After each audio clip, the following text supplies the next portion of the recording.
예수님 세례를 받으십니다. 네, 오늘 본문인데요. 이 장면처럼 문제가 되는 장면은 없습니다. 왜냐하면 우리 세례요한 요한보다 훨씬 위대하신 분이 이 세례요한 밑에 와서 세례를 받는다는 것. 죄가 없으신 분이 세례받을 필요가 없는데 세례를 받는다는 것. 이거는 참 충격적인 내용입니다. 그런데 우리 예수님 세례를 받으시죠. 몇 가지 중요한 것을 알게 합니다. 세례요한처럼 주님으로 충만한 자에게 우리 주님은 더 가까이 하길 원하시고 더 분명히 자신을 보여주시길 원하십니다. 세례요한처럼 주님을 위해서 그 거친 흙이라도 진흙이라도 만지길 원하는 그런 신실한 자에게 우리 주님은 가까이 하는 것을 전혀 부끄러워하지 않는다는 것. 또 한 가지 세례받으러 오신다는 것은 이제 주님의 때가 됐다는 것을 우리 주님이 이제 아셨다는 말입니다. 주님은 나사렛에서 목수로 30년 동안 지냈습니다. 언제 내가 이제 공생애를 시작해야 될까? 그때를 늘 기다리셨습니다. 그런데 세례요한에 나타나서 세례를 베풀고 요단강으로 사람을 다 인도하고 사람들이 다 나와온 것을 보면서 우리 주님이 이제 아신 겁니다. 아, 이제 내 때가 됐구나. 공식적으로 내 때를 내가 어떻게 선포하고 시작할 건가? 그래서 주님도 세례요한에 나와서 세례를 받으면서 내 때가 되었다는 것을 이제 공식 선언하는 겁니다. 그리고 우리 주님은 누구든지 올바른 일이라면 그와 함께 하심을 알게 합니다. 이스라엘 백성들이 지금 요단강에 와서 세례를 받습니다. 이건 잘하는 일이죠. 이건 격려해 줘야 될 일입니다. 그래서 우리 예수님도 그 대열에 함께 끼어서 그들이 하고 있는 일이 잘하는 일이라는 것을 우리 주님께서 그들에게 격려하고 인정해 주시는 일이 바로 우리 주님이 세례받으러 친히 오시는 일입니다. 그리고 마지막으로 새 시대가 열렸음을 알게 하는 바로 이 시간을 주님께서 만들고 계시는 겁니다. 하늘이 열렸습니다. 그동안 하늘이 닫혀 있었습니다. 예수님 오면서 세례를 받는 그 순간 하늘이 열린 겁니다. 이제 하늘이 그동안 말씀하지 않았습니다. 말라기 선지자 이후로 400년 동안 하늘의 음성을 들은 적이 한 번도 없습니다. 유대인 랍비들은 말합니다. 우리는 400년 동안 하늘의 메아리만 듣고 살았다. 살아있는 말씀을 듣지 못하고 400년 전에 주어졌던 그 말씀의 메아리만 계속 들으면서 살았는데 이제 비로소 하늘이 열린 겁니다. 성령이 비둘기같이 임했습니다. 예수님은 구약과 다른 시대를 열었다는 말입니다. 그렇게 사모하고 기다리는 성령의 시대가 하나님의 힘있는 침입이 비로소 가능하게 되었다. 자, 그래서 예수님은 이 세대를 통하여 세례 받으심을 통하여 이제 새 시대가 되었고 내 사역의 준비가 다 완성되었고 이제 나는 이 백성들을 위해서 내 사역 공생애를 시작한다. 이것을 알릴 수 있는 기회가 바로 이 세례 사건이다. 알게 됩니다. 자, 예수님께서 세례를 받으십니다. 그리고 나서 성령이 예수님을 광야로 몰아가십니다. 그리고 나서 거기에서 시험을 받습니다. 여러분, 시험이라는 것은 언제 어떻게 올지 모르는 겁니다. 이렇게 은혜가 충만한 사람에게도 시험이 오고요. 은혜 받기 전에도 시험이 오고 은혜 받은 후에도 시험이 옵니다. 은혜 받기 전에 왜 시험이 오겠습니까? 은혜 못 받도록 하기 위해서 옵니다. 은혜 받은 다음에 왜 시험이 옵니까? 받은 은혜 다 날려보내라고. 예수님께서 지금 은혜가 충만합니다. 성령이 비둘기같이 임하는 것을 경험하시고 하늘의 음성을 들었습니다. 예수님은 다 준비되었습니다. 그런데 시험이 옵니다. 영적 근육을 만들어내는 것이 시험이라고 합니다.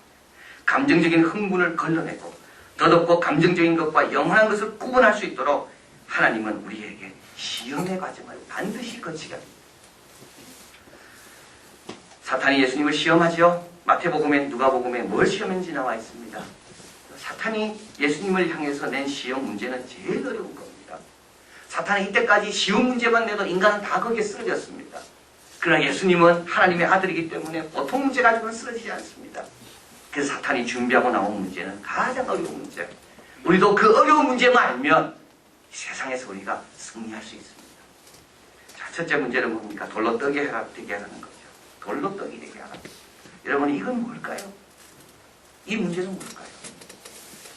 우리는 얼마나 내 자신을 나는 돌을 떡으로 만들 수 있는 사람이라고 생각하고 그렇게 되기를 바라고 돌로 떡이 떡으로 되기를 하기를 못한 걸로 인하여 우리가 얼마나 좌절하고 실망하는지. 괜찮은 사람, 실력 있는 사람, 현실의 문제를 풀어주는 사람. 사탄이 우리에게 시험하는 건 바로 이겁니다. 네가 괜찮은 걸 한번 보여라. 네가 얼마나 실력 있고 네가 얼마나 이 돌을 떡으로 만들 수 있는지 한번 보여라. 이때 예수님 말씀합니다. 사람이 떡으로만 살 것이 아니라 하나님의 입으로 나오는 말씀으로 산다. 여러분, 내가 얼마나 중요한지는요, 직장에서 내 직위가 아닙니다. 우리 가정에 갖고 있는 재물이 아닙니다. 내가 얼마나 중요한지는 하나님의 말씀과 교제 속에서만 발견될 수 있는 겁니다. 사탄은 우리에게 시험하는 것이 바로 이겁니다. 네가 괜찮은 사람인지는 네가 뭘 하고 있고, 직장이 어디 다니고 있고, 네가 얼마나 공부를 잘하고 있고, 네가 얼마나 좋은 아파트에 사는가. 그래서 우리는 내가 괜찮은 사람으로 보이려고 얼마나 많이 돌아가고 얼마나 많이 또 좌절을 경험하고 다른 사람도 그렇게 판단하는지. 우리 예수님 말씀합니다. 돌이 떡이 되게 못 만들어도 하나님 교제 안에 있으면 나는 하나님의 사랑받는 자예요. 하나님의 기뻐하는 자다. 여러분, 이 시험에 넘어가면 안 됩니다.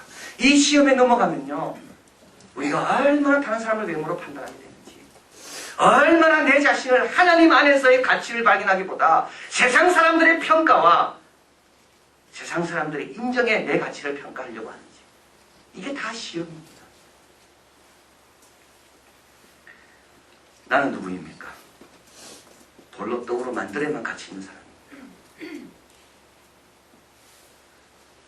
현실의 문제에 도움을 줘야지만 나는 가치 있는 사람입니다. 이번 여행에서 제가 아는 분들이 거의 없었습니다. 이런 여행은 제가 처음입니다. 다 인솔에 가든지 아는 분 하고 가든지. 뭐 인솔하지 않고 그냥 편하게 시킨 대로 하니까 참 편하더라고요. 뭐 몇 시까지 오십시오. 오면 되고 아무 걱정 안 해도 되고. 그런데 아는 분이 한 분도 없습니다. 식사할 때가 되면 아침에 가서 이제 그 테이블에 앉아서 먹어야 되는데 오늘은 또 어떤 분을 만날까? 아는 분 한 분도 없고, 제가 뭐 이한기 아는 분도 한 분도 없고. 그런데요, 자, 이게 중요하더라고요. 내 모습, 내 있는 그대로, 그 사람 모습 있는 그대로 교제하고 사귀면서 순수해지고 깨끗해지더라고요. 아, 저 사람은 뭐하고, 저 사람은 어느 직장 다니고, 그걸 알면요, 순수한 깨끗한 게 어떠십니까? 그렇지 않는 사람은 또 괄시하게 되고, 또 그런 사람은 또 마음에도 없는 말을 해야 되고. 여러분, 돌이 그동안 떡이 되게 했습니까? 그래서 우쭐해 합니까? 내려놓으십시오. 그거 아무것도 아닙니다. 하나님의 사랑을 베푸시는 것은 그걸로 인해 받는 게 아닙니다. 오히려 그것이 하나님의 사랑을 오히려 방해합니다. 여러분, 그거 아무것도 아닙니다. 돌이 떡이 되게 못해서 풀이 죽어 있습니까? 주님 안에 거하십시오. 여전히 주님은 우리를 사랑하십니다. 우리 주님은 우리가 돌이 떡이 되게 하려는 유혹에 얼마나 약한지를 아십니다. 그래서 우리 주님 보라고 그러십니다. 우리 주님은 세례요한에 나가서 머리를 숙이고 세례를 받았습니다. 세례요한의 세례를 받았습니다. 그러나 그 세례받는 그때 돌이 떡이 되게 하지 못하고 내가 그냥 가만히 앉아서 받아듣고 남이 해주는 거 내가 받는 그 자리에 있다 할지라도 하늘이 열리고 음성이 들립니다. 이는 내 사랑하는 아들이요 내 기뻐하는 자라. 여러분, 이걸로 살아가야 됩니다. 이것이 신앙이 깊은 사람입니다. 이것이 영성이 깊은 사람입니다. 고난주간 새벽에 다 내려놓으십시오. 그렇게 보이는 것도 내려놓고 남으로부터 그렇게 보이고 싶은 욕망도 내려놓고 하나님이 나를 어떻게 봅니까? 두 번째 시험은 뛰어내리라는 유혹입니다. 이는 쉬운 길을 가고자 하는 유혹입니다. 예루살렘에서 성전에서 예수님께서 뛰어내리면 십자가를 지지 않아도 예수님이 메시아임을 금방 알릴 수가 있습니다. 얼마나 쉽고 빠른 방법입니까? 그런데 문제는 하나님의 방법이 아니라는 거죠. 나에게는 참 좋고 쉽고 괜찮은 방법인데 문제는 하나님께서 그 방법을 원치 않는다는 겁니다. 여러분, 이럴 때 사람들은 두 가지 반응을 합니다. 첫째는 불평합니다. 왜 나를 내가 원하는 방법 말고 하나님 원하는 방법으로 풀도록 나를 이 길로 가게 하셨습니까? 불평합니다. 또 한 가지, 하나님을 시험합니다. 이렇게 말하죠. 하나님 나를 사랑합니까? 나를 사랑하는데 왜 이 길을 가라 그러십니까? 하나님 나를 사랑하면 이 길 말고 내가 원하는 그 길을 가게 해주십시오. 하나님을 힘들게 하는 것. 춘추시대에 손수구라는 사람이 있습니다. 장왕을 춘추시대 5명의 뛰어난 왕 중에 한 명으로 되게 하는 아주 지혜로운 재상입니다. 천하나 정사를 담당하는 최고의 벼슬인 영륜의 자리에 이 손수구라는 사람은 3번이나 올라도 기뻐하지 않았고 3번이나 그 자리에 물러나도 언짢아하지 않았다고 합니다. 왜냐하면 자신이 할 일을 할 뿐 부귀영화와 권력에 대한 욕심을 갖지 않았기 때문입니다. 손수구는 자기 임종에 가까워지자 자녀들을 불러놓고 혹시 왕이 너희에게 봉지를 주려고 하면 절대로 기름진 땅을 받지 마라. 한나라와 초나라 중간에 침이라는 땅이 있는데 이 땅은 기름지지도 않고 좋지도 않는다. 누구도 바라지 않는 땅인데 왕이 봉지를 주려고 하면 그 땅을 달라고 그래라. 손수구가 죽자 아들은 아버지가 시킨 대로 했습니다. 왕이 좋은 땅을 주려고 했지만 그 땅을 거절했습니다. 아버지의 유언대로 좋은 땅을 사양하고 침지역의 구릉지대를 봉지로 받았습니다. 어떻게 됐을까요? 숱한 왕권 교체와 권력 투쟁 속에 좋은 땅을 얻은 사람들은 그 땅 때문에 목숨을 잃었다. 그렇지만 손수구의 후손만은 오랫동안 그 땅을 유지하고 가문의 맥을 이을 수 있었다.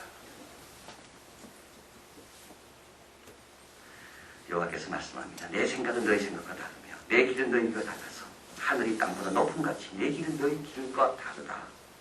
내 길은 너희 길보다 높으며 내 생각은 너희 생각보다 높다.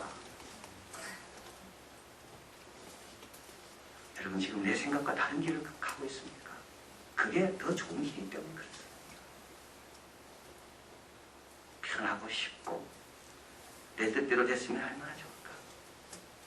여러분 이제 불편하지 마시고 하나님을 복잡하게 하는 어려운 시험하지 마시고 하나님께 맡기고 감사합니다.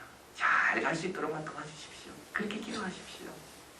예수님은 아십니다. 우리 자신을 우리가 얼마나 사람들의 박수에 의지하려고 하는지 얼마나 우리의 짧은 생각을 주장하려고 하는지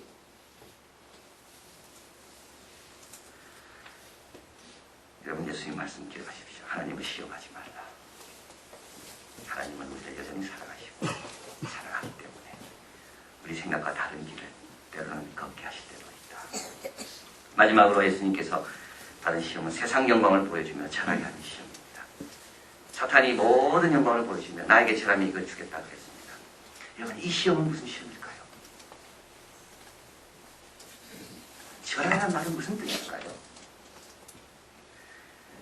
네가 남이 되라는 말입니다. 네가 남이 되라. 네가 되지 말고 네가 남이 되라. 하나님의 아들로 하나님만 섬길 것이 예수님의 원래 모습인데 그러지 말고 나를 섬겨서 남이 되라. 언제 다른 존재로 바뀌게 됩니까? 세상 영광을 받아볼 때 그렇습니다. 그것에는 욕심을 갖게 될 때 그렇습니다.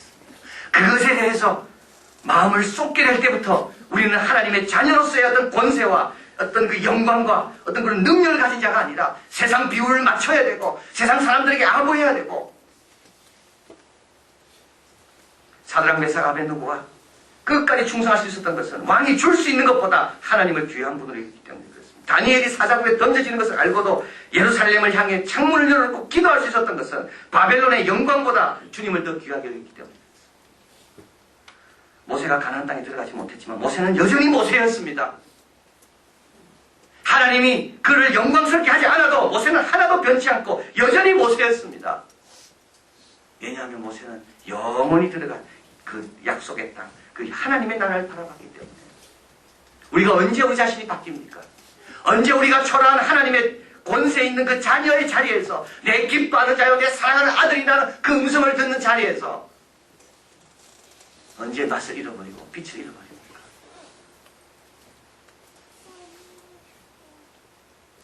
만약에 모세와 다니엘과 사드락 메삭과 아벳느고가 바벨론의 영광에 그만 자신을 잃었다면 그들은 더 이상 선민이 아니라 이방인입니다. 우리도 마찬가지입니다. 그렇게 해야지만 사람을 구할 수가 있습니다. 여러분. 그렇게 해야지만 다른 사람들이 우리를 보고 어떻게 저 사람들은 세상 영광 앞에서도 저렇게 담대할 수가 있고 저런 것들을 그렇게 초월할 수가 있는가. 국제친선 전람관에 갔었습니다. 김일성이와 김정일이가 받은 선물을 전시해 놓은 곳이에요. 얼마나 큰지요. 입구는 조그마더라고요. 요양산 바로 옆에 지어놨습니다. 근데 입구는 조그만데 금방 끝날 줄 알았습니다. 들어가도 끝이 없습니다. 땅속에 불을 파가지고 김일성이가 받은 선물을 모아놓은 그 관은 5만 평입니다. 실내가 5만 평. 그거 산속에 지어놨습니다. 김정일은 2만 평. 확실히 김일성과 김정일 차이가 많이 나더라고요. 얼마나 다리가 다 못 봤습니다. 방이 150개입니다. 근데 마지막 방에 꼭 들어가야 됩니다. 그 마지막 방은 김일성이가 죽은 다음에 그 밀랍으로 만든 그 다 선물 받은 거니까 중국에서 생존해 있던 김일성과 똑같은 모습, 똑같은 크기로 이제 밀랍으로 만들어서 선물한 것을 다 가운데 세워놓고 이제 하늘처럼 그림을 쫙 그려놓고 이제 그 방에 들어가야 됩니다. 그 마지막 코스인데 꼭 들어가야 됩니다. 그런데 이제 그 문 앞에 오니까 그 이제 안내해주는 그 해설하는 우리 자매가 껌 다 뱉으라고 단추 다 치우고 자꾸 다 버리라고 그리고 한 줄로 부르라고. 야, 이 말하는 것부터 우리 처음부터 긴장하기 시작하는 겁니다. 그리고 물론 덧신은 처음부터 신고 있었습니다. 예, 그 거룩한 곳에서 어떻게 신발 신고 합니까? 그래서 덧신을 다 신고 다 둘러보는데요. 그때부터 사람들이 이제 서로 안 들어가려고 먼저 안 들어가려고 뒤로 뺍니다. 역시 나이 드신 분들이 용기가 대단하시더라고요. 그 나이 많으신 분이 자기가 제일 앞에 서시고 그 다음에 이제 순서대로 다 한 줄로 들어갑니다. 문을 열고 다 들어가니까는요. 음악이 찬찬한 음악이 흐릅니다. 유해진 음악입니다. 마음을 차분하게 하고 마음이 이상하고 혼미하게 하는 음악이 쫙 흐르고 그 동상 앞, 그 밀랍으로 만든 그 인형 앞에 우리를 쫙 일일이 세웁니다. 다 서니까 자, 인사하겠습니다. 다 같이 인사합니다. 차려, 경례 이러는데요. 이거 인사 안 하려고 버티는 게 이게 힘들더라니까요, 이게. 그 두 사람은 고개를 자꾸하게 숙이더라고요. 근데 우리 일행들은 끝까지 안 버티고 약간 근데 그 시간이 얼마나 길든지. 그 참 절하는 것이 쉬운, 그 절 안 하는 것이 그리 어려운지 몰랐습니다. 몸이 막 누우니까 앞으로 절을 하려고 막 버티는 겁니다, 끝까지. 전 생각해봅니다. 그때 그 두 사람, 절을 했던 그 두 사람, 그 두 사람이 우리를 보면서 뭘 생각했을까?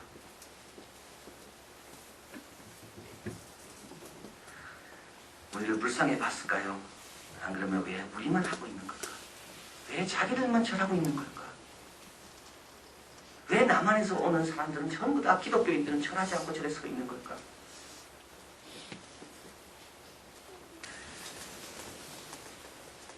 여러분, 영광 앞에 절하면요 안 됩니다. 하나님이 우리를 내 사랑하는 자야, 내 기뻐하는 자라고 불러주시는데 천하를 놓고도 목숨을 잃으면 아무 소용이 없는데 왜 우리는 잠시 있다 사라지는 영광 앞에서 하나님과 다른 하나님의 모습, 자녀의 모습이 아니라 다른 모습을 취하려 합니까? 사람들이 우리를 보고 있습니다. 우리에게 마지막 희망을 걸고 있습니다. 오늘 본문의 마지막에 나오죠. 천사가 수종을 두고 들짐승과 우리 주님이 함께 하십니다. 여러분, 이것은 에덴의 회복이라고 봅니다. 들짐승은 사람을 공격하는 두려움의 대상이었지만 이렇게 하나님 한 분으로 만족하고 하나님 영광만을 생각하고 변치 않고 그리고 쉬운 길보다 하나님이 정해놓은 그 길만 묵묵히 가려고 할 때 들짐승도 감동이 돼서 예수님과 함께 거하는 그 놀라운 열매를 거둔다는 겁니다. 천사가 수종든다 그랬습니다. 여러분 너무 섭섭해하지 마십시오. 세상 사람이 알아주지 않는다고 너무 신경 쓰지 마십시오. 우리를 알아줄 천사는 너무나도 많이 있고 우리를 섬겨줄 들짐승은 너무 많이 있습니다. 그래서 어떻게 돼야 됩니까? 내가 돼야 됩니다. 더 예수 믿는 사람의 진한 모습, 짠맛을 가져야 됩니다. 내가 더 믿고 더 잘 믿는 자, 의지하는 자가 되고 하나님 안에서만 말씀으로만 그 말씀이 주는 위로와 격려만이 진정한 칭찬이 되고 진정한 인정이 된다는 것을 확신하고 더 깊어져야 되고요. 믿음이 더 강해져야 되고요. 충성이 더 신실해져야 됩니다. 그러면 원수도 친구로 만들 수가 있고 장제의 완성이 되고 우리가 예수님처럼 시험을 이기는 승리의 삶이 될 줄 믿습니다. 기도하겠습니다.